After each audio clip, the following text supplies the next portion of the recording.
So I'm Kurt Hansen with the Daily Herald, and I'm here with Dave Knecht, who is running for City Council candidate for District 3.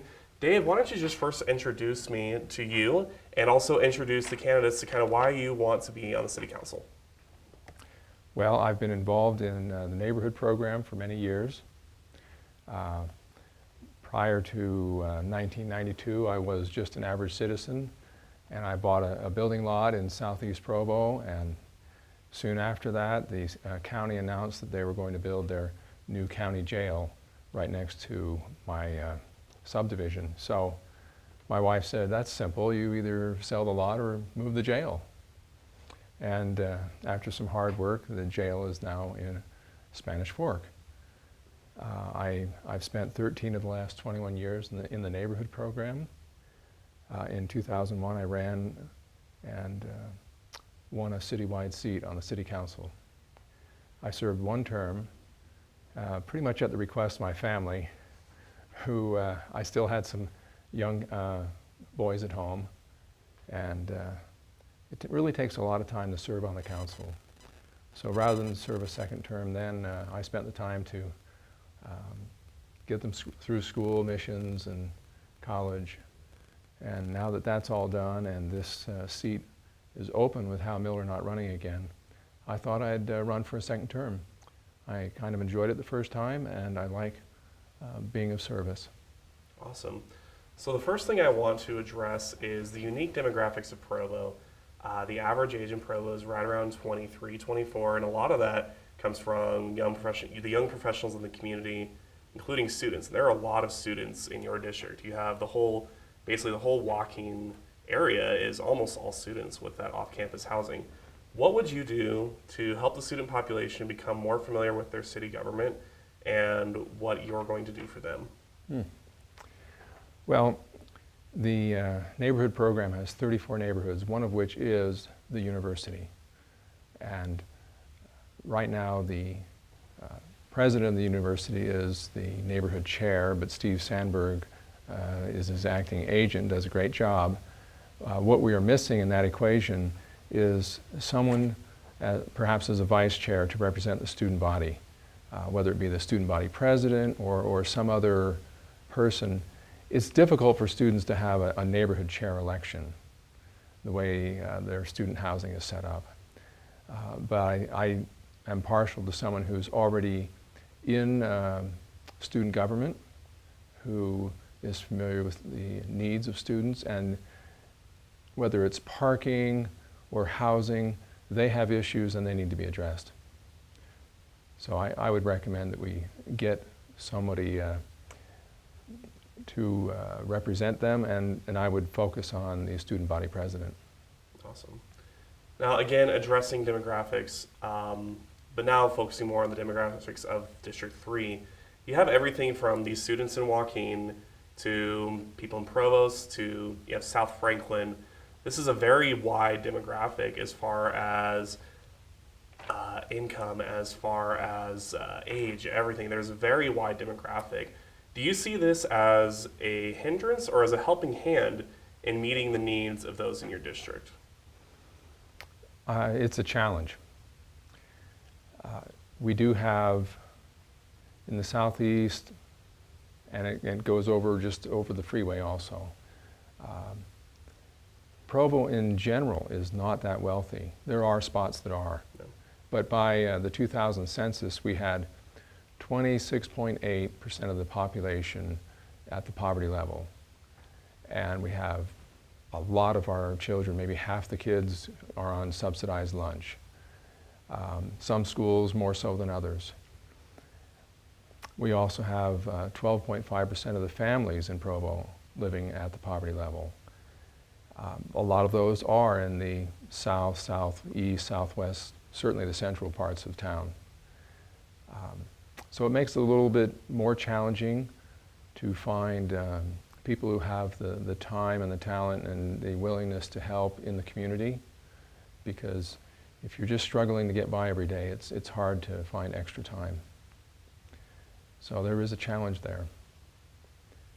Now, did that answer your question? Absolutely.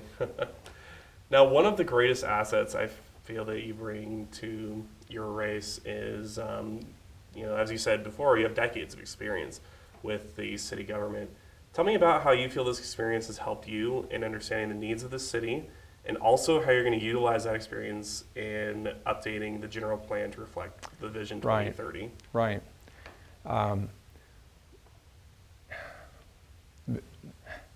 George Stewart was asked when he was mayor to update the general plan.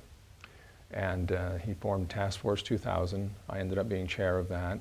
Took 3.5 years, a long process. Took 6 months just training us for the job as citizen planners.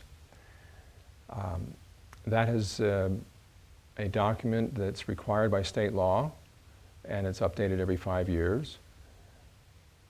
So we have basically 2 documents that envision the future of Provo, if you include Vision 2030 as the other. So with that duplicity, we need to bring it together. We need to have a sharper one focus, a unified vision, so that developers, investors, the neighborhood can all have a sense of predictability in the future. Now, why should members of your district, but also more broadly the city, a lot of them may not be here in 2030. Why is that something that they need to worry about? I shouldn't say worry about, but why is it something that they should have interest in as Vision 2030? Well, I think there's a lot of people who do stay in Provo and then their kids are here. And you're always concerned about your kids. So it would be myopic and selfish if we only thought about the moment and not the future. Okay. What's the greatest asset that you feel your district brings to the city? Well, we have a lot of potential for business, for jobs in the Ironton district with the business park. I would like to see East Bay revitalized. Housing-wise, there's not a lot of places. There are some along South State, but not a lot of empty space to build. But we really do need to focus on the business, retail, keeping our sales tax dollars in Provo, and that's important. Otherwise, you have to balance the budget other ways, and people don't like it when the taxes go up. Do you feel that's a problem with, as far as the retail, in that, from what I've seen, the short time that I lived in Provo, I live in Orem now, that south end of Provo has a great potential for business growth. Do you see that as an opportunity to keep those sales tax dollars in Provo? Well, certainly if you can find businesses willing to locate in a kind of a neighborhood setting especially, so that people can get what they need without going too far. Certainly we don't want to be going to Orem or Springville to buy our groceries, but that is happening.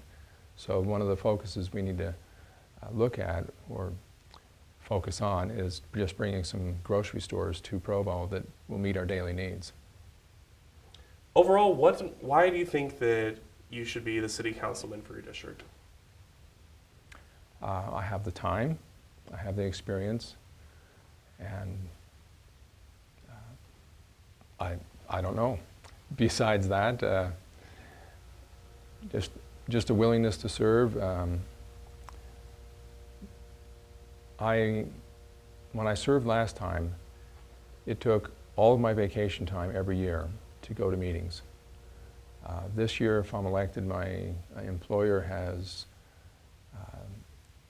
let me know that I would get an extra week of vacation just to help cover the meetings. So my family is, or my wife, is more than willing to let me do this. And so, since I'm available and willing to serve and have that time, I think that's one of the important factors because it is very time consuming. Awesome.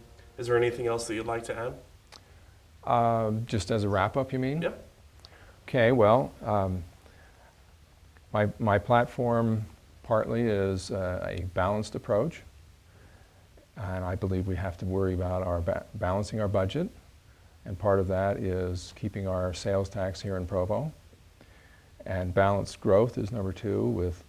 We're certainly going to have residential growth, but if we don't balance that with commercial growth and retail growth, we won't have the jobs, we won't have the sales tax, and we won't have the money to provide the quality of life in our neighborhoods that we really want. And balanced decision making, where we include everyone, students, business owners, investors, everyone should have a seat at the table, and we should talk to the stakeholders involved and make better decisions by doing that. And then I guess the fourth thing was just a clear, unified vision where we bring the best parts of the general plan and the Vision 2030 together. Awesome. Well, Dave, appreciate your time. Thank Thanks. you.